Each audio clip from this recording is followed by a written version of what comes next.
Hello and welcome to the Wave Running Podcast. You alright?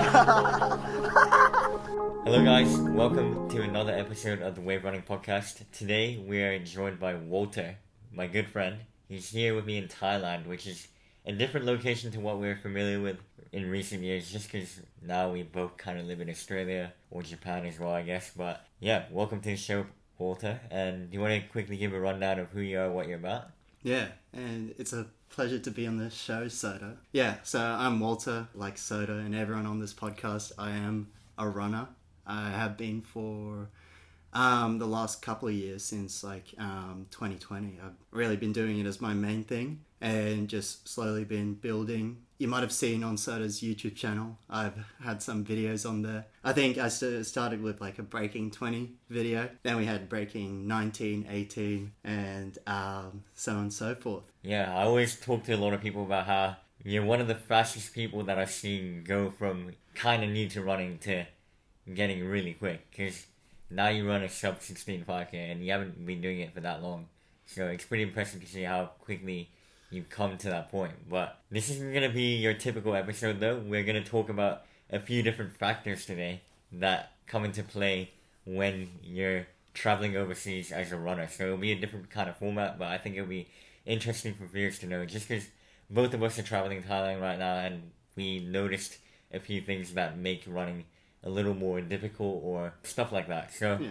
I think the main topics we'll cover in this video are 1, packing considerations, and then accommodation, followed by food, followed by a bit of training and how to fit it in, and then we'll talk about the heat finally, which is, what affected the times of our race significantly. Yeah.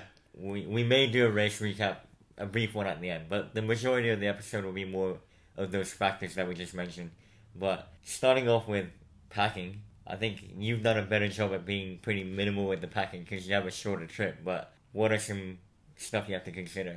Well, for me, I just want to have a backpack. This time last year, I was traveling in Singapore and Malaysia. I think it was 2 weeks all up, and even then, I just had a backpack for all my stuff. So I definitely didn't want to have any extra luggage, and so everything had to fit in there. So I'd think of what the essentials were. And seeing as we were doing racing, right, I had to pack in for that. And also I had to consider the climate as well. In terms of specifics, all I've got on, if you're watching this on YouTube, you'll see I've got like my Brisbane Marathon shirt, finisher shirt. So basically just this sort of material is all I've been wearing around in Thailand, just because I need something breathable and something versatile. This is stuff that I can have on when I'm just walking around and then get kind of sweaty in. And then like pretty much finish off the shirt by going for a run in it, making it super sweaty, so then I'll wash it later. But just treat everything like that because I've got a limited amount of space. So the more versatile my stuff is, the better. 100%. And I think the interesting thing is because I've been house hopping, dog sitting, cat sitting and that sort of thing when I was in Sydney for the past year, I found it annoying having so much stuff. So I ended up condensing all my belongings and getting stuff that can get 2 things done at once to try and minimize the amount of belongings I have as well. So I totally see what you mean there, where it's important to pack the versatile items in order to decrease the amount of stuff, because one backpack is not that much space for. How long are you traveling for again? I think it's 8 days all up. 8 days, yeah. Yeah, because you still have to go through a fair amount of clothes, especially if you're racing as well. So there's a lot to kind of consider about how versatile can your stuff that you're bringing can be and how minimal. Yeah, I even started buying stuff that are thinner and smaller to take up less space in order to fit as much as I can in the backpack too. So yeah, it's pretty tricky. Albeit you have bought a couple of shoes while here. Yeah, I think... And you've made me bring a pair of shoes in my backpack for you. I think I'll be going back with a bit more stuff than I came with, for sure, yeah. I came with like half of my suitcase empty though, because I knew something like this could happen. Yeah, exactly. And, well, in my case, I think I got like 6 running outfits that I wear everywhere and then am able to go for a run in. That includes like underwear, socks, that sort of thing. And then also, in terms of the shoes, this is important when racing overseas, but I've just got my daily trainers, the Cloud Monsters, and then also my race shoes, Alpha Flies, and that's it. No workout shoe, no having different shoes for different like easy runs, just basics. Yeah. I think on the other end of the spectrum, I'm kind of...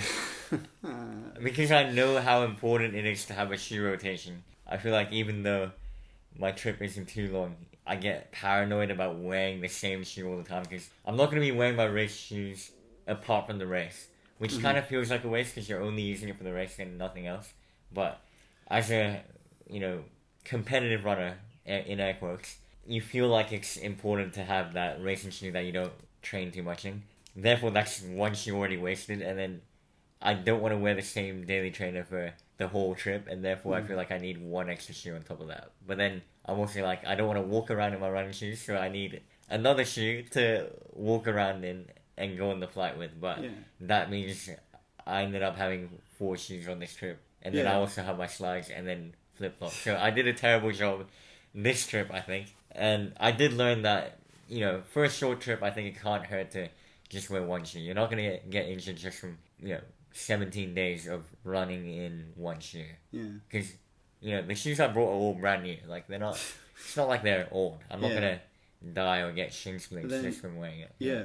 Well, you're a big fan of, like, the Ultra Escalante. Is that what it's called? Right. The white toe box sort of shoes. Like, it lets you breathe safe. You have those shoes, right? They might be one of those good one-size-fits-all approach to having minimal pairs of shoes while on a trip. Yeah, that is true. I feel like the only reason why I'm not using the Ultra Escalante as my do-it-all shoe, including walking around, is because of the zero drop. And I know I don't want to freak out about zero drop. Most people can handle zero drop. It's just... it changes the way you run a little bit. And I feel like when I wear the Ultra Escalante, I'm on my forefoot a lot more. And because I'm predominantly a heel striker, I feel like I still want a shoe that will make me run normally. But if I get used to forefoot striking and stuff, I think there's nothing wrong with wearing Ultras as my daily trainer and my casual shoes down the line. So I think... What like putting it... to say, I'm just thinking about saving space, right? In the context of traveling. Would switching it up with like an insole do anything? True, I didn't even think about that.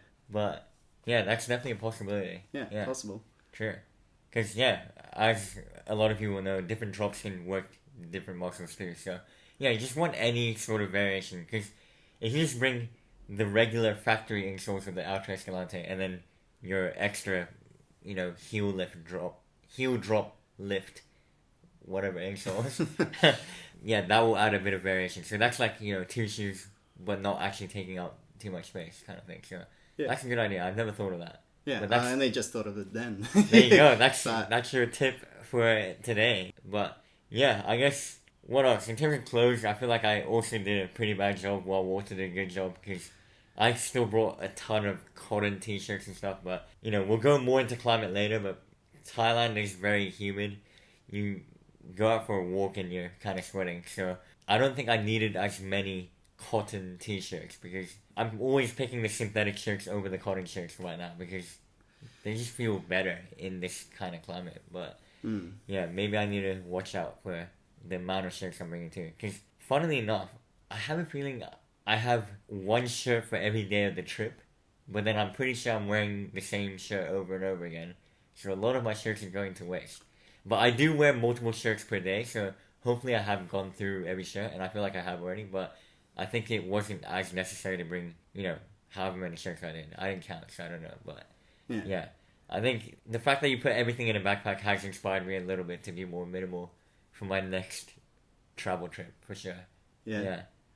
So then, if you were, like, in my situation, right, would you do, like, just going for the race at first and then traveling a bit afterwards, would you have packed any differently? Yeah, like if I was in your shoes where you're traveling for 8 days, right? Yeah. Is that what you said? Yeah, 8 days.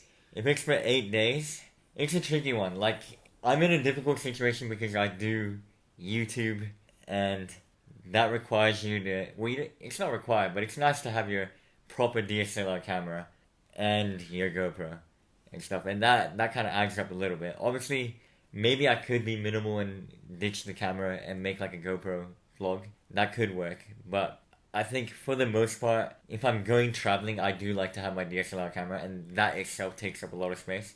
So I think just that will be the limiting factor. Meaning, I probably would still take a suitcase in most scenarios, but I can see myself in a few situations where I'd be like, it's not worth bringing my camera. Like if we go into some city that's not that scenic, and I don't think I'll take any like landscape shots or nice looking video shots, then I think I'll get away with just the GoPro. So it would depend on where I'm going to, I would say. And yeah, another tricky part will be the shoes again. So if I can work on the being more minimal in terms of shoes type of situation, then maybe I will downgrade to just a backpack in the future if it's just 8 days. Because, you're not going to die from not having too much stuff for 8 days. I feel like you can get away without a lot of stuff for 8 days. So, yeah. I think going on all these trips makes you realize how much of the stuff that you bring you don't actually use. And I feel like even this trip I made a step forward compared to normal. Because I came with half a suitcase regarding what you don't need and what you actually truly need. So yeah, just nailing down and going for the essentials is an important part to consider when you're packing. Just try and really think whether you want to carry the extra weight to end up not using it at all, So yeah, I think that's a great question because it makes you kind of think about whether you actually need more than a backpack for an 8-day trip. But yeah, it's just what's important to you, really. For sure. Yeah. And on that, I had a important consideration because I'm based in Brisbane, right? This Thailand trip is like in the middle of going from Brisbane to Sydney, right? So I had to consider both packing for Sydney and packing for Thailand. Two at this time of year, very, very different climates. And I thought I would definitely prioritize packing for Thailand. So I only had, back to Sydney, I only had like one pair of track pants and one jacket, right, on top of everything else that I brought specifically for Thailand. These sort of really nice synthetic clothing. So, that was just something I had to consider what's important to me, and feeling comfortable in Thailand was definitely much more worth it to me than just being a little more comfortable in Sydney. Wait, give us more of a timeline. So you went from Brisbane to Sydney for about a week, and then you came here, and then what are you doing after? And then I'm going back to Sydney for a couple of days, and back to Brisbane for uni. So you're spending more, not more days. Maybe it's around the same amount of days. It's quite similar. But because you're predominantly a runner, you can get away with just shirts even in winter for the most part. As long as you have one jacket and track pants, I guess. Yeah, exactly. Yeah, gotcha, cool. But yeah, with that, let's move on to accommodation. So, accommodation is always an interesting one for me because, as a lot of you know, I'm a big fan of, reaching out and seeing, if I can save a few bucks from getting friends to help me out kind of thing. So I don't have much experience like having to book hotels and whatnot. I seem to travel the same countries that I have connections with already. So those are Japan, Thailand, Australia, Singapore, and Malaysia. So I have a lot of close friends in all 5 countries, and I feel like every time I go there, I'd have friends there, even if it's just a few, to kind of help me out for that trip a fair amount, which I, really appreciate. Yeah, because of that, I have very little experience in having to book hotels and that sort of stuff. So maybe you can talk a bit more about that. But I guess if you're traveling for a race, you have to consider how close do you want to be to the race, and also, I don't know, what else are there? Well, that's the thing, I feel like the closer you get to the actual race, the more expensive it is, because it is, I'm just thinking about people going to the major marathons, I reckon the price would go up in those areas. Sota's method of having lots of connections is, pretty big brain, right?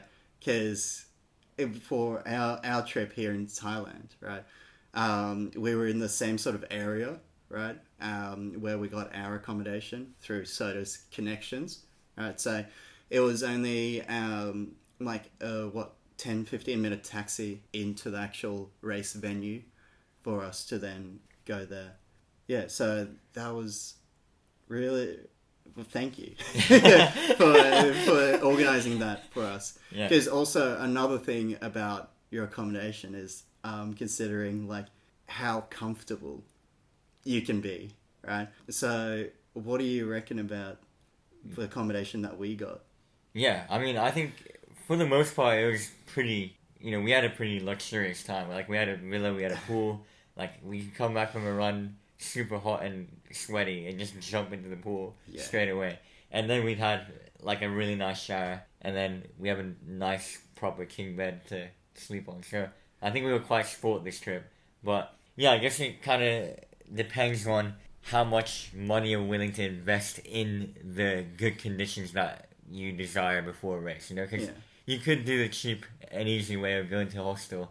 Well, maybe not easy, because hostels are cheap, but maybe you have to sleep with other people that aren't sleeping at the same time as you, or don't have the same thing, because people could go out at night, but then you have a race early morning. So there's a lot of stuff to factor in, but like Walter touched on, having the connections is kind of helpful. And I know I always talk about this, and people are probably fed up of hearing me say this, but unfair advantages in life is like a concept where not everyone has the same advantages in life, and you can't control some of them, you can control some of them, but the people that take advantage of it, get the most out of life, basically. And that's why I always try and work on my connections and try and meet a lot of people, because you never know which person can introduce you to another person that can help you out, because all this stuff is super coincidental. I literally just put on my story, does anyone happen to know if there's a villa that we can rent near this kind of location or anything like that? And a few people hit me up, and one of them was just like my good friend who happened to build a villa, and we were the first ones to ever stay in that villa, and we got an insane deal, like ridiculous. We probably won't say how much, but we were paying pennies and living like kings, basically. Yeah, exactly. So, just putting yourself out there, asking for help, because there's nothing wrong with putting up a story and asking a question, right? And I feel like not enough people do that, but I do that quite often, because I shamelessly ask for any help or questions when I want an answer to something. Even I got food poisoning on race week, which we'll also touch on in the next topic. I asked for tips from that, and I got a lot of help from that too, from people. So I think always networking and stuff is pretty helpful, because you never know how much they can help you down the line. And then obviously all you have to do in return is show your appreciation and then help them when they need it, or ask if they need help with anything else, because obviously we got a good deal at that villa that we stayed in with 8 people, for context, but I am in return filming like a promotional video kind of thing for them, and it was like a good deal that benefits both of us, so it was a win-win situation, and it was a great time. I enjoyed that. And for me, right, I don't know if I'll ever travel somewhere just purely for the race, right? Like same, like you're here also to meet up with friends, like and everyone else that you have met in Phuket, right? And I just want to explore Thailand, see what it's all about. So Man, I'm gonna cut you off there, but Walter is actually insane. I feel like because I spent the whole time with him so far in Phuket, I've seen how much he is enthusiastic about, getting to try all the Thai foods and experiencing what it's like to be a true local. Because, he's not bothered about all the tourists and stuff. He's like, let's get local, let's have the most exotic foods, let's go to the most exotic places.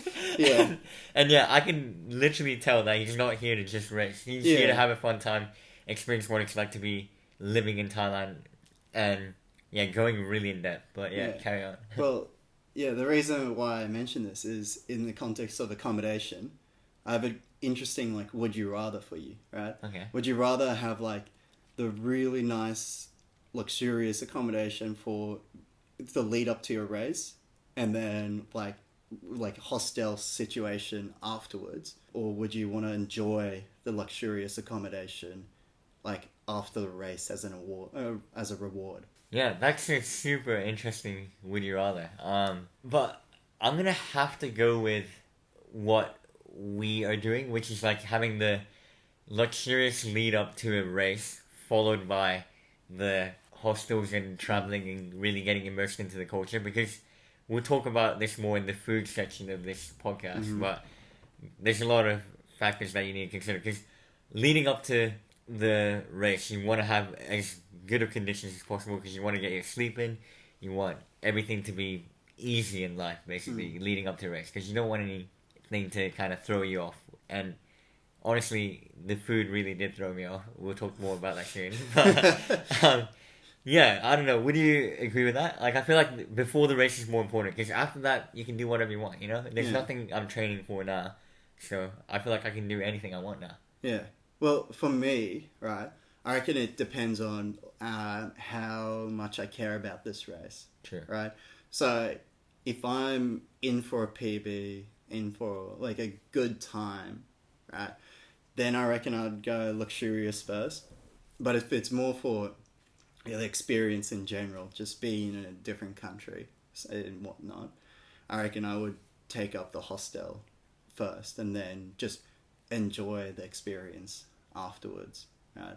Because for the race that we just did, right, it was definitely not a PB performance from either of us, yeah.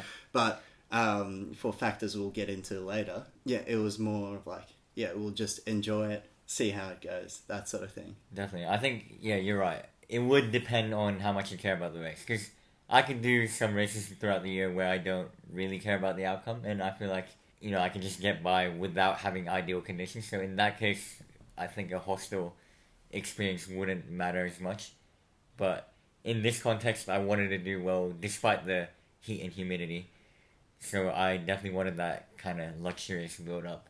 And yeah, I'm glad I had that. But for context, Walter and I, in a few days, or 2 days, are going to go to Bangkok. And there we're going to have a hostel experience.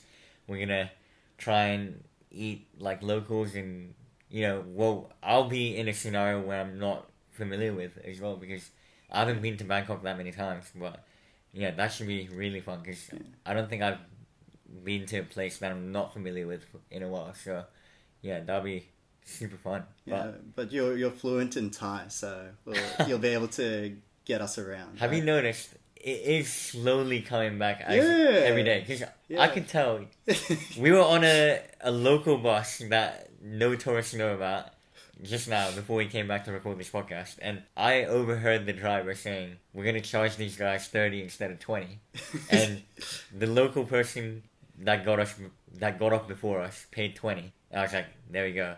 I bet you that he's gonna charge us 30, and he did. Yeah. I tried to just pay 20, but then they're like, "Oh, sorry, it's 30 per person." So but I was right. Yeah, but then for context, that's a $1 Australian versus $1.50. Yeah. So we went to. Yeah, we weren't fussing at all. We fussed about it. Yeah, we were happy to pay the extra bit. But it's just cool that I'm slowly getting it back. I will get there. I promise you. So once we hit Bangkok, oh man, I'm keen. Yeah. Well, I think I am a bit disappointed that my Thai has gotten a little worse. Same with my Japanese. Like, living in Australia for 5 years, you don't have to speak any other language, basically, because everyone speaks English. So I think I was quite spoilt in that culture. And now I'm suffering from that a little. But, it's cool to come back, though. I've loved it here so far.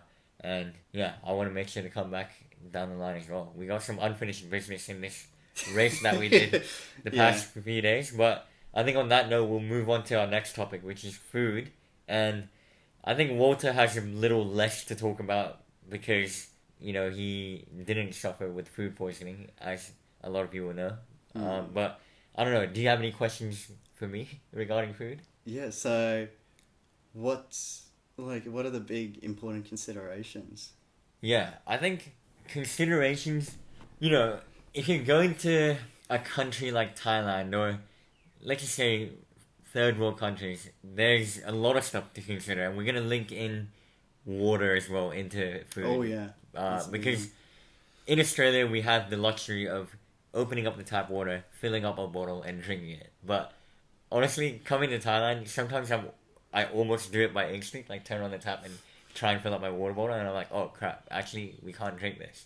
So there's a lot to consider because we get used to living in certain countries and how it works there. But even in Thailand, some of the ice that they put in drinks are made with tap water, but some of them are made with like proper bottled clean water. So it's important to do your research, see what the water situation is like there, because I think the food poisoning I got probably came from tap water ice, but we're still not sure.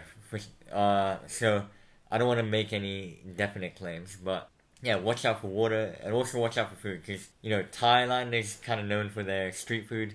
It's absolutely delicious. Like now that we finished the race, we've been eating probably too much, especially Walter. Walter's loving it too much, but Walter doesn't care. He's gonna eat as much as he can, pretty much. But yeah, we want to try and keep an eye out for is this food made today or has it been sitting there for a long time? Eating food that's been cooked in front of you and stuff is quite important, and maybe avoiding certain stuff like raw fish or whatever. Yeah, maybe vegetables that may not be washed and stuff. So yeah, being able to see the kitchen from where you're sitting at a restaurant as well, it can be a little more handy as well. But yeah, and also just eating packaged stuff like from supermarkets or cooking yourself, So there's a lot of considerations, I guess, but it's mainly to just pay attention to what you're eating. Like every single thing that you're consuming, you need to think about and also do your research. If you know any locals in that area, hit them up. If you know a smaller YouTuber or influencer that probably will get back to their followers and fans a bit more, maybe you can hit them up as well, because I think influencers love being hit up sometimes, surprisingly. And he's speaking from experience. No, I'm not. I just realized I made it sound a bit like that, but but I love being shouted up by random people though. I'm not talking about like followers and stuff. Like if we go to a race and people are like, oh, do you have any tips or something? After them seeing me do well in the race or something, I love that as well. So yeah. I think going back to what I said earlier, any connection is great, and asking a genuine question about a certain country that someone lives in or comes from is a great excuse to get to know someone else. So I think that's another tactic I use to try and keep in touch with people, because before I came back to Phuket, I spent a lot of time catching up with my friends that I haven't talked to in a while to try and work out what the situation is back here in Thailand after I haven't been for a long time. Like, is there anything new I need to know about and stuff? So, but what about you? Talk about your food experiences so far. It's been pretty positive. Like, you haven't had any issues. No. Yeah.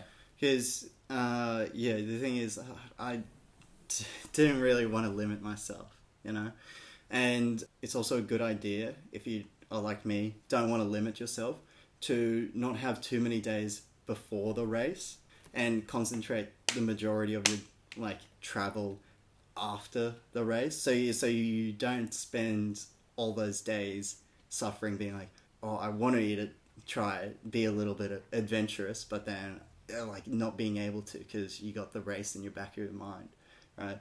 But having said so, right, I think I was pretty laissez-faire with how I ate before the race, right?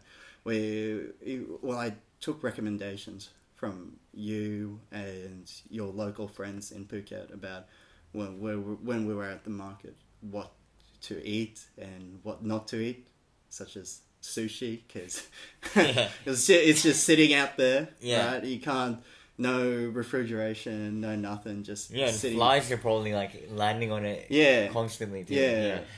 Or fruit with the skin still on, because it's probably washed with tap water, which you wouldn't be able to do. But fruit like durian, which they cut into, right, and prepare for you right then and there, would be nice. It would be good. Yeah.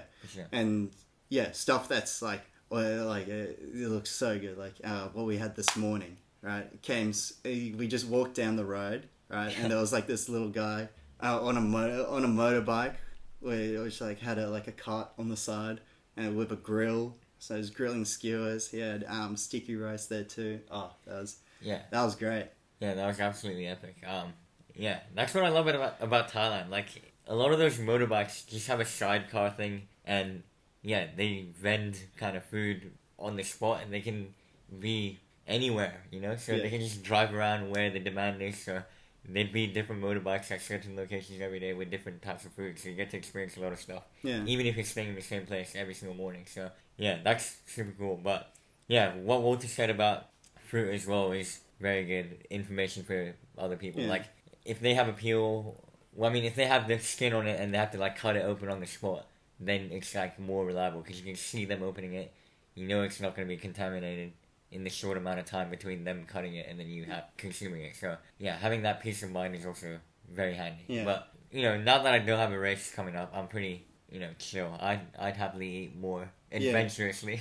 Yeah. As you mentioned. Yeah, and then we, like, today, just before coming here, we just hopped off the bus thing, and then we went and stopped and had, like, a Thai milk tea at a random vendor as well, just on the side of the road. Yeah. And, it had ice in it, but Yeah. you had a little tip about the ice. If it's got a hole in the middle, Yeah.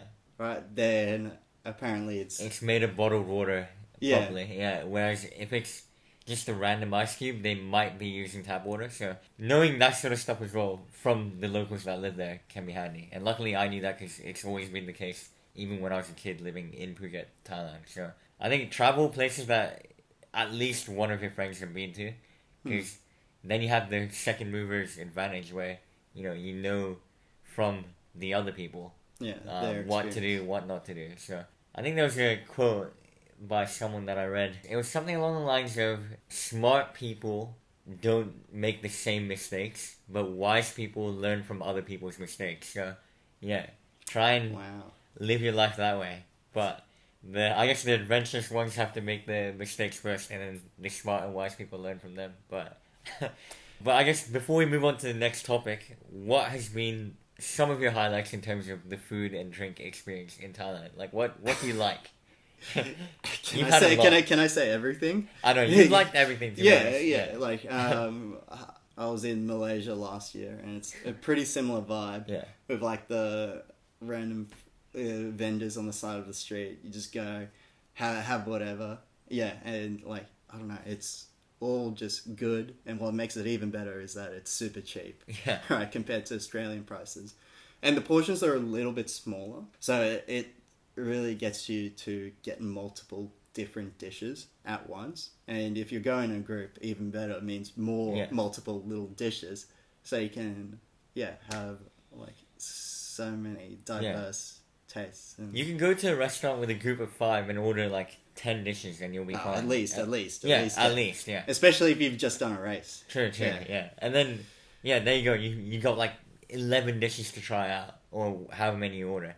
At once in the same meal, So, I think that's the cool thing about Southeast Asia. Like, the cheap food allows for more variability every single meal, and that's super cool because there's so much to explore about Southeast Asia in general, and specifically Thailand. Like, we've had a lot of dishes, but there's probably countless other dishes that we're still yet to try out. I think I always gravitate towards the same dishes because I know what they like already, but I think it'll be better if I become a bit more adventurous like Walter, because I feel like sometimes I get too much into the realm of being a creature of habit and having the same thing, because I just love certain things and I don't want to change it when I love it, well, we'll be traveling together, so we'll have that sort of diverse taste. Except I don't think I'll be having any insects or organs of animals when I go to Bangkok.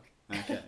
Unless you somehow convince me, but I can't see that happening, to be honest. But we'll see. Well, with the liver skewer this morning. Well, I can't guarantee it was liver. Yeah. Like, it was we don't know. It was some sort of organ, probably most likely liver. But I had that. It was nice. Yeah. Yeah. I didn't ask you if you wanted any. I should have. My bad.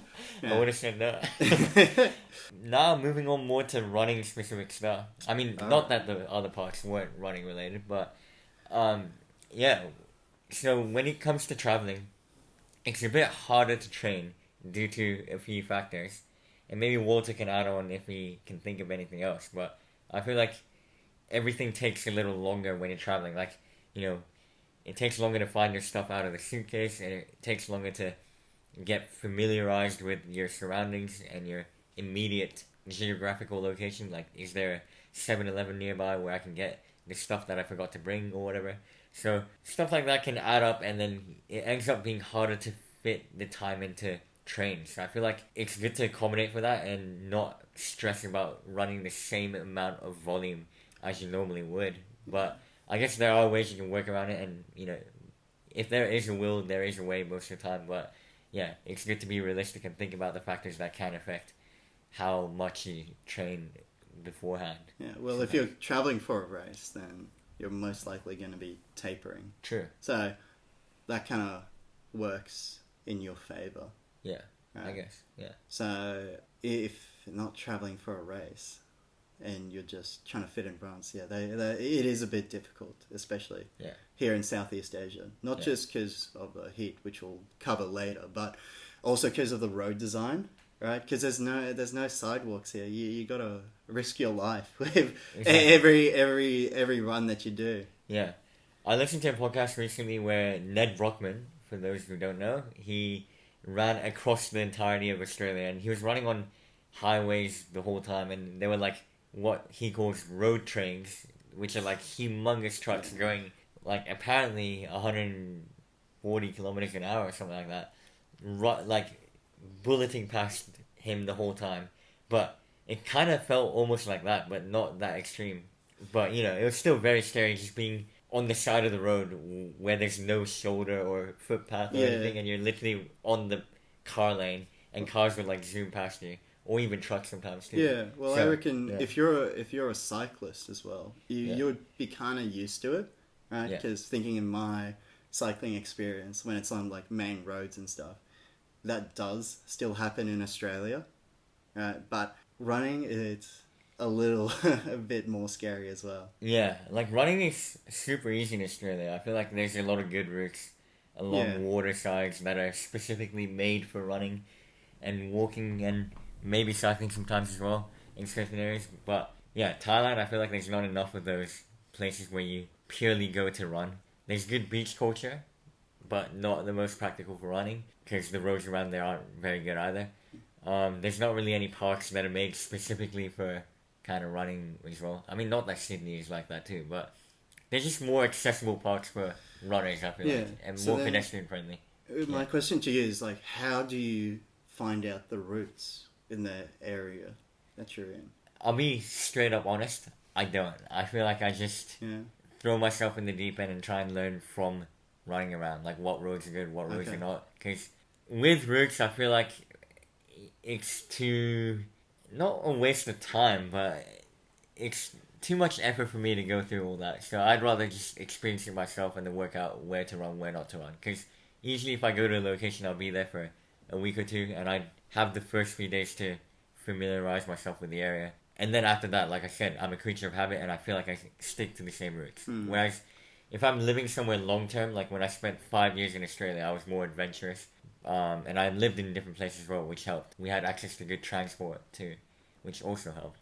But yeah, like right now, we're staying at this place in a place called Boat Lagoon. Lovely place, but I think I'm not feeling as adventurous. I want to stick to where I know, because I know that it's safe to run there. So yeah, we're gonna run after this, and we'll stick to the familiar routes. Yeah. Well, I was thinking, like comparing my time in Singapore when I was there to your time in Singapore. Yeah. Right? I did what you were suggesting, like just going around the area and just exploring it through running. Yeah. Right?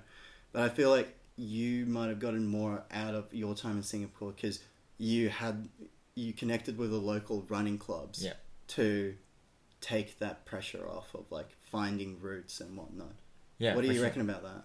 Yeah, I mean, I think it's all about just having a good mix of both, right? Because sometimes running is fun doing it alone and going through the hard part of having to run somewhere to learn the area. But it's also nice to have that good balance of relying on a local friend or, the local community to take you around the best spots. So maybe sometimes you can look for a run club that will take you on a run where you don't have to think about the route and just rely on them. And then you can actually meet people from there that can also tell you about different routes in your area as well. So yeah, having a good mix of both is always good.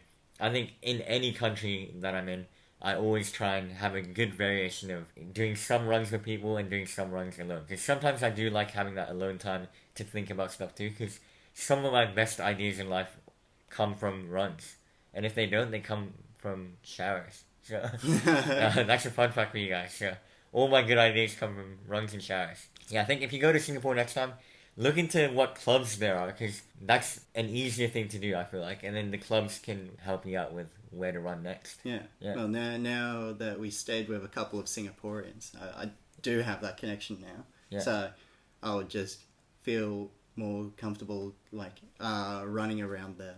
Yeah, 100%. Well, is this the time when we move on to the factor that was Yeah. the biggest pain in our life? Oh, yeah. Yeah, do you want to talk about what that factor is? Yeah, it's the heat. Yep. And humidity, because they combine together to create an absolute monster. Yeah, absolutely. I feel like all I've been doing this trip on social media is trying to justify how slow my races are going to be. Like, that's what I did before the race. And then after the race, I'm trying to justify on social media why I ran that time. So, yeah, I should probably stop doing that. Because, like, in the grand scheme of things, no one's ever going to know unless they come and experience themselves. And then half the people, or even most of the people, are not really going to care what time you're going to run, you know? Like, I'm not going to lose friends from running 6 minutes slower than what I'm capable of, you know? So, Yeah. I think I'm just overthinking it too much, but, yeah, the heat and humidity is on another level in Thailand. And like Walter said, when you combine those two horrific factors, like, it's a recipe for disaster sometimes as well. So, you know, a lot of factors that wouldn't be as important in other countries suddenly becomes very important, like getting your electrolytes in to replace the salts that you're losing from your sweat, and also rehydrating properly. So humidity is known to be a factor that affects running because your body cools down by evaporation of sweat from the skin. So some people think if the sweat drips off, you still cool down, but in reality, it has to evaporate from the skin in order to cool you down. And in a humid climate, it's harder for sweat to evaporate because there's already a lot of moisture in there, meaning there's less of a concentration gradient, I guess you could say, which makes it harder for the sweat to evaporate. And then, yeah, you just end up overheating a lot quicker than a dry climate. So, yeah, it's a big recipe for disaster. But what are your thoughts? Totally agree. Yeah. Right. It's humidity just sucks. Right. Yeah. Like on our shakeout run that we did the day before the 10K, I noticed like usually around that pace, like what we're doing, like 5:30 sort of thing. Usually around that pace, my heart rate is normally in Sydney and Brisbane currently sticking around 140-ish. Right there, it's jumped up to almost 160. So from that moment on, I knew it was going to be tough in the races, right? I already knew as soon as I landed, walked out of the air-conditioned airport, that, oh man, it's different, it's different, it's going to be wild. But seeing the numbers on the screen just justified it to me. Same with, like, perceived effort. Like, 5:30 would feel like an absolute crawl and almost feel like I'm not running at all in a colder and dry climate. But that shakeout run was hard, I'm not gonna lie. Like, I wasn't feeling 100%, I would say. It definitely felt like I was working harder than 5:30 pace. But yeah, that's what it does to you. Your rate of perceived exertion, which is like just how crappy you feel, is gonna be worse in a humid climate. So maybe even accommodating for that by going a little slower is a good idea. So yeah, that's another factor to kind of keep in mind. But yeah, is there anything more to add, or should we go into the race recap? The race recap kind of blends in with this, right? Because the whole race was about how do we tackle this issue of the heat, right? How do we actually moderate our performance on the day to be so that we don't blow up and suffer throughout the race? I was searching on YouTube the night before. Oh yeah, I saw.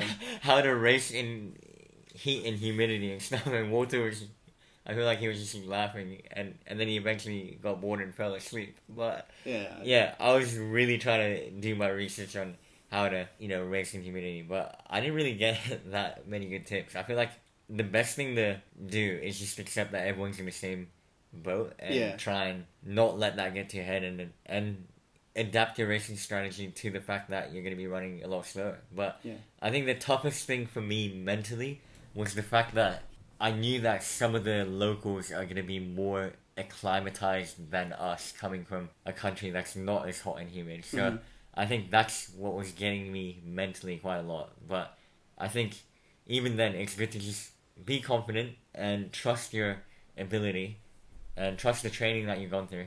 Because, you can do all the research and be prepared for humidity in the world, but if you haven't trained for it, you're not going to do well. So even in a humid climate, most of the performance is going to come from how much training you've done. Because at the end of the day, for context, we have 4 trophies right next to us right now.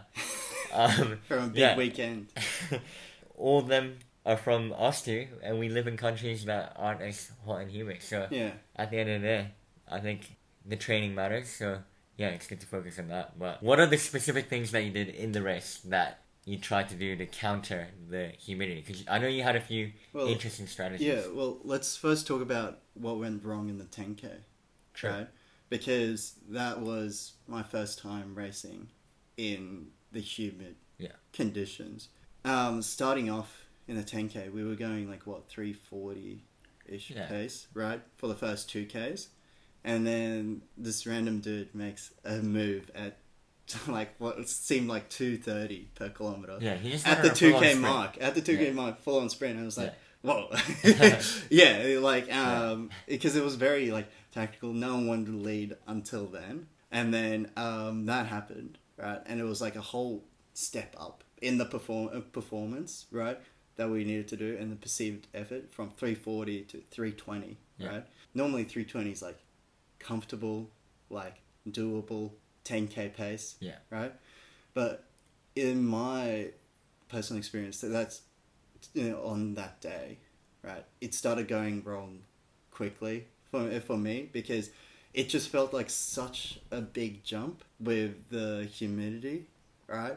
As a big factor, right? So I started overheating, right? And Sota, you did a little bit better, right? You stayed up with the leaders, right? Whereas I, tried to reach them a little bit slower, but I didn't quite make it in the end, right? But yeah, so how did you feel with the 10K? Yeah, again, I feel like every single pace level just felt slightly harder than it normally would be in other climates. So I was actually glad that it went out slow and no one wanted to take the lead, because I was feeling really good for the first 2Ks when... Oh, yeah. Yeah, when I we was were going feeling slow. so good. It was feeling so smooth. I was like, you know what? I hope it's like this the whole way, because then I kind of back my kick, even though I know Walter would be a little bit quicker with his kick. Yeah. Oh, we don't know. We don't know. We've never had a race where we had to kick each to other, the finish. But yeah, I was hoping that it would stay like that, because I knew Walter and I would be up there as one of the best kickers if it did become a final 400 race. Promised ourselves not to, each other, not to make a move before the 6K mark, after the main hill in the race. Yeah. But since other people went earlier, we couldn't really do that. Yeah, so we had to adapt our strategy during the race and just go with our heart, because I feel like I didn't want to let those 2 people that started braking to get too far away, so I wanted to, maintain a bit of distance, but keep them within my eyesight so that I can still gauge whether they were going to fall back or push on, and then make my decision from there. So I think the tricky part is you never know what's going to happen in a race, so you have to kind of adapt to it. But as soon as we started going quicker after the 2K mark, I was struggling as well. But at the end of the day, at that point, all you can do is be as mentally tough as possible, and I wasn't mentally tough enough that day. And I did lead a lot of that race as well, though, once I caught up to them. When I did, I made sure to continue and make a move, but they could track me down, and with 1.5Ks to go, they made another move, and I was like, I'll save it for tomorrow. Yeah, same. I got to the last K, and I looked back, no one was too close to me. Right, so I thought, you know what, 4th, not bad. Right, not great either Yeah. in that context, right? Because my last K was like almost 4 minutes. Yeah. Yeah, because like I had the same thing, like literally like give up today, right? So that I can do a little bit better tomorrow. Yeah. Right. It was the 10K was like a good experience, right? Like, Yeah, to get familiarized with what it feels like Yeah. to run at certain paces. Because then we had that knowledge going into the half marathon, Yeah, where where- we were very conservative the first 3Ks. We went out at 3:50 pace. We were feeling good, and I think I'm gonna say that the conditions were just a tiny bit better Yeah. than the 10K. Still hot But- and humid though. Yeah, Like, I don't want to make it sound like it was a lot better. It was a tiny, tiny, tiny bit better. because we started 1 hour earlier as well. Yeah, yeah, Right. true. But yeah, it's still Thailand. Yeah. Like at night, it doesn't drop below 25 degrees Yeah, for sure. Celsius. Yeah. Humidity. If it goes down to 25, it's a good day. Oh yeah. yeah, in Thailand. Yeah. A good night, sorry. But yeah. So Anyway. then, yeah, the 10K happened first, right? We both think that we underperformed in that race, Yeah. right? And then, the half marathon came around the next day, right? And we did a couple of things differently then. Yeah. So, I think the good thing about the 10K is that, well, with every bad race, I think I am sad about it for a bit, but I always make sure to let it fuel me because it's a great opportunity to let that anger push you in the next race, right? Because you don't want the same thing to happen. You want to be proud of what you've done. So, I tried to have a more positive outlook. I feel like, actually, I would love you to tell me, and the viewers and the listeners, would you say that my mindset was a lot better going into the half marathon on the second day than the 10K? Yeah, not only your mindset, but like your fueling as well. Like Yeah, exactly. you with your food poisoning, you were recovered from it, right? But Yeah. your appetite hadn't really come back. So Yeah. all you had before the 10K was the edamame. Yeah, I For just had a dinner. few planks, basically.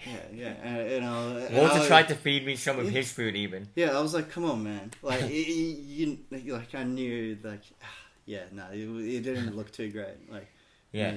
yeah. Yeah, I just could tell that I wasn't confident for going into 10K. Like, I was being quite negative as well, I'll be honest. I woke up and I was like, okay, this is like the top 3 crappiest I've felt ever on race day. I'm not going to do well. I said that to Ben as well when you went there, but Yeah. going into the half, I was like, I fueled up a lot better. I ate a lot of food the night before. I've hydrated a lot better. I had 2 bottles of electrolyte drinks. And most importantly, I went in with a more confident mindset. I just told myself, no matter what, I'm going to make this a better race. I feel good, and I'm going to run my own race and not let humidity get to my head as much, and just try and push on as much as possible and dig deep. So, yeah. But with that being said, we also had the knowledge about how much the humidity affects us, so we had a good idea of what pace to go out at, so we capped it at like 3:52, and we actually ran metronomic 3:52s for the first 3Ks. Oh, Perfect pace. It was beautiful. Yeah. And then Sota decided to drop a 3:44 the next K. Yeah. And for me, that was like a little bit too big of a jump. Right, so I stuck around like 3:50, just around that for a little bit more, right, before making it a little bit more of a climb to up the Yeah, placings. a gradual build up in pace. Yeah, Yeah. exactly. Rather than a sudden. Because I think I just felt exceptionally good after that 3K mark where we did 3:52s. So I was like, I'm going to count on the fact that I'm truly feeling good, and it's not just the first 3Ks of the half. And then that's why I just started winding up the pace. I immediately overtook like probably a good 5 people in the next kilometer. Yeah, whereas I overtook them like 7 or 8 Ks in. Yeah. Yeah. But I was just so happy with the momentum, and I was like, let's keep building. I want to go as close as I can to the front, and yeah, I'm just so happy with how it went. But I feel like the humidity was slowly creeping in as I was increasing the pace, inevitably, because that's what happens. Like we were talking about earlier, every step up in pace feels, that little bit harder, and I could tell that, but I think I was mentally stronger. So, Yeah. Well, on that, like the humidity creeping up, it's because you keep working really hard. Yeah. Right? I didn't really think about it until I was at the race precinct, right? But I had brought a bottle of water just because like I just wanted to drink beforehand, like make sure that I had my fluids up. Then I had like half the bottle left. Once like we went onto the start line, I thought, you know what, let's just run with it, right? And that turned out to be the most brilliant thing I've done in a long time, because it meant that I could always regulate my body temperature, always pour water on my head, or in like or drink water whenever I wanted to, right? So I could really feel in control. Because once we went up a hill, right, that extra bit of effort, right, if I hadn't had the water, it would have been like in the 10K, where it would have just added to the heat that I was already experiencing and just made me a lot worse, right? But I would be able to pour water on my head, and as it went past my ears, I feel it like boiling after that point, right? So, but it helped, really. It looks like a very amateur move, right? You would count out someone who's holding a water bottle at the start line. Yeah, like they look like as you said, like a real battler, sort of vibe. But like, and even like the guy who came 5th overall or something, he said like, you had the water bottle. I thought you were gonna be nothing, sort of thing, right? But it turned out to be really brilliant. So if you are racing in the heat, right, don't be afraid to do that, right? It was, in terms of milliliters, I think it was like 250 mils on me, right? Which isn't too much extra weight. No, it's not that at bad. all. Yeah, like at the start it was, it was pretty annoying trying to grip it at some points, but just like with a sweat and sunscreen, but it worked out fine, and then more than fine. It was. What I did actually is I grabbed a few ice cubes from the medical tent, which they kindly hooked me up with, because I knew that the race was delayed by 5 minutes, so we had to stay at the start line for a little bit extra. So I was like, let me quickly go get an ice cube and come back to the start line. And I made sure to keep rubbing the ice all over my body to try and keep myself cool, because I knew that the aim of this race, because it's a longer race as well, is to keep my body temperature controlled for as long of the race as possible. And going out in a conservative pace and cooling myself down with ice beforehand definitely helped with that. And I actually put it on purpose in the parts that tend to get warm, which is my forehead and my armpit, and like maybe my chest area a little bit, and a little bit of my back as well. So just that core area where it can get hot, I tried to cool down as much as I can. And I think on the start line I felt pretty cool, and cool is in like low temperature. You're a cool dude in your tracksmith as well. Well, the tracksmith, it's a funny story. I would never buy tracksmith, but my friends bought it for me, and I appreciate that, by the way. So shout out to the people that bought me tracksmith, because I wear it all the time now. But another thing that we did differently on the race day was that for the 10K we had a little warm up, right? But for the half marathon we actually didn't. We didn't warm up at all. But what I noticed was that at the start line of the 10K, right, my heart rate was already at 140, right? Whereas at the start line of the half marathon, my heart was at resting, right? So I don't know. I feel like, and at the 10K start line, I was already sweating, and the sweat was sticking on me, so it wasn't evaporating to actually like cool myself off. It was sticking onto me and dripping, so it wasn't helping get my body temperature down. But then having the ice, like soda, on the start line, was super helpful. I think with the hot and humid climate, and knowing that we were going out at 350 pace, because we did sort of discuss, what's the fastest we're going to go for the first few Ks. And we tried to really stick to our game plan this time as much as we can. Because we knew that we were going at 350s max, like fastest, I knew that it wasn't going to feel too much of a sudden increase in pace, so I didn't feel the need to warm up. So I was actually the one out of us two to suggest that we shouldn't even warm up, but I think that worked out in the end, which I'm pretty happy with. It did work out for us in this scenario. Colder climates definitely need the warm up, exactly, right? But when it's already hot, and your muscles are warm, that's why I was like, why not? Let's do it this way. So then And going out conservatively, like at the first checkpoint where they got the times, I think we were like down 17th or something. And then we worked our way up from then. Or in my case, since I stayed even at like 350s, people were just dropping because of the heat and humidity, whereas I was able to stay even. But you negative splitted that with they were amazing. Yeah, amazing job. Like, I need to properly look back at the stats and everything, but the biggest margin of deficit I had in terms of seconds to the leader in the race was, I believe, about 1 minute. I think at some points it could have been... I wouldn't be surprised if it was like a minute and a half or something at one point. But I kept on closing the gap all the way to the finish line, and I ended up making the gap only 5 seconds behind the winner. So I went from 17th and just worked my way up slowly. I didn't make any insane surges, except for, I guess, when we initially went from 350 to 344, because I got too angsty there. I was like, if we go 352 the whole time, then we're definitely not going to win. So I thought at some point I needed to make a move. So I ramped it up quite quick there and then. But from then on, it was just a gradual build-up in pace and, picking one person up after another. But you had some naughty 320s in there. True, but that was the downhill part, which gave me a bit of momentum. And also the part past Villa as well. Oh, yeah, true. Yeah. So I guess there were a couple, surges.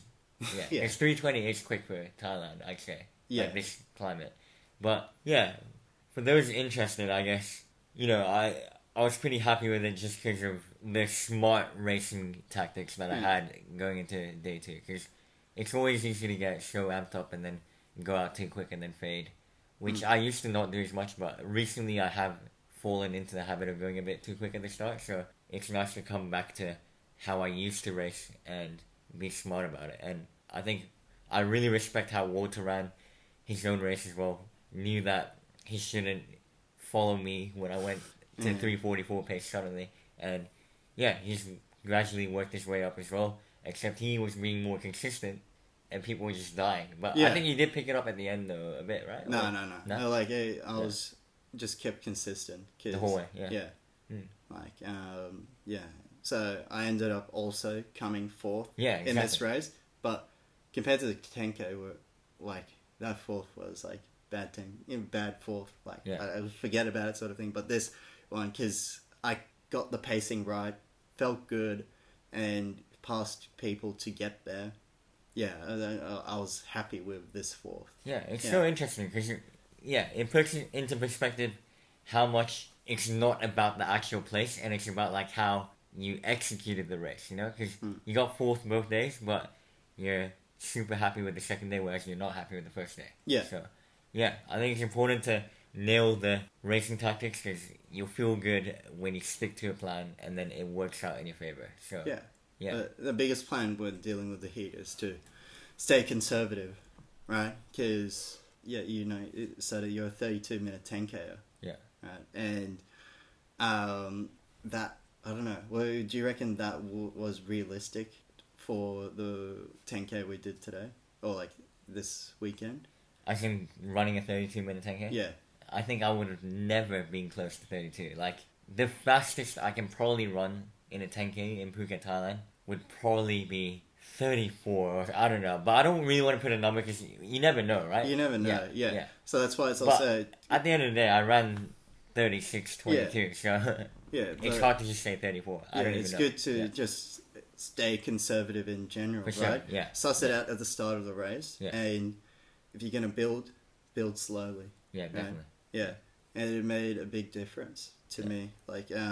In terms of the heart rate statistics that I remember, my heart rate was shooting around the 190s for the 10K, and then my max heart rate was 180 for the half marathon. Just felt in control. Yeah. Right, for the race, which is definitely the feeling that you want to have when racing. Definitely. Yeah. Cool. Well, does that wrap up all our tips? Yeah, I don't think and factors we have any other things to delve into. Yeah. Right. So, shall we recap everything that we went through? To start off the podcast, we talked about how packing comes into play when you're traveling overseas, whether to bring a backpack or bring a suitcase, and also like in terms of shoes, like how many do we actually need? Yeah. And clothes, what versatile clothes can we bring in order to minimize how many shirts we have to bring? And then the insole trick, if anyone's down to try that, let us know how it goes, because that's not something that we've done yet, but could be an idea. Who knows? And then we talked about accommodation as well, so like the ability to network with other people, seeing that every person can give value to you in some form because they know more people as well. So using that to your advantage and seeing where the best places to stay are and stuff like that can also help. And there's a few ways of going about it, because some accommodation is cheaper, but maybe it's not the best for preparing you for a race, because if you're in a hostel, we have these different scenarios that make it harder to prepare for a race. And after that, it was about food. So try to enjoy it. Be smart, but enjoy yourself, and make sure to have, if you're going for the trip mainly, just make sure to have a majority of a trip after the race so you can refuel without any qualms about how you're gonna do in the race, if you're gonna end up getting food poisoning or whatnot. And then after that, we obviously talked a bit about training, how it's a little bit harder to fit in runs sometimes, but I guess you brought up the point about if you're tapering, then maybe it's a good thing, or not a good thing, but maybe it doesn't matter as much. Comes naturally. Yeah, because you're running less. But also, route-wise as well, what's the best way to find a route when you move to a new country? Is it to explore, or is it to reach out to run clubs and get them to help you find routes and stuff like that? So we covered that. And then finally, we talked about the biggest factor, which is the heat and humidity, which is what made our races a lot more difficult than what we wanted it to be. But we talked about how it's about perspective and knowing that everyone else is going through the same boat, I guess you could say. And we gave a few tips and tricks. So pretty solid podcast, I say. Yeah. That was lovely. Thank you for the tips that you gave as well, because you gave me some insight in that video that I didn't know about as well. So if you enjoyed having Walter on, we will. Regardless. I'm sure no one hates Walter. Walter's a nice guy. I feel like everyone I know absolutely loves Walter. So, I want to get Walter on the podcast again. We'll talk about his running journey, because, it's just crazy to see how quickly you've gone from new to sub 16, which is insane. What's your exact 5K PB now again? 15:58. Yeah, so that's insane. Snuck under. Yeah, exactly. And he's only going to get quicker, so I need to, be on my toes, be prepared. But, thanks for coming on the pod, and I guess we'll see you soon. Alright, great stuff.